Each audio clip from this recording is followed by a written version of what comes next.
Hey, what's up mga kamaster? Video for today is Mystery Box mga kamaster. Binigay sa akin ng hapon yung site ng kubatso or supervisor. Buksan natin. Wow! So yan mga kamaster, real differential assembly mga kamaster. Trabaho pala yung binigay. Kala ko kung mga kamaster, tatrabahoy natin yan mga kamaster, no? Magpapalit tayo yan second hand kamaster. So tinitignan ko na kung paano nakakatayin yan mga kamaster, kasi kukunin lang yan yung red differential. So yan yung unit mga kamaster, no? Yan ang papalitan sa likod. Yan. So yan, kine-check nila mga kamaster, no? Kung paano ibababay. Ako din naman ang magbababa. Tingin lang sila. Yan mga kamaster, no? Naibaba ako na kaagad, siyempre. So yan, no? Yan na yung papalitan natin kamaster, no?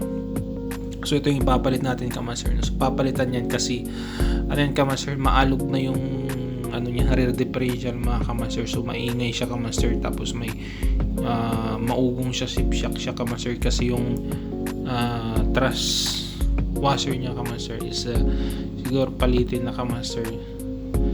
So yun kamaster, no? Kapalitan natin yan. Kumbaga yung anong tawag dito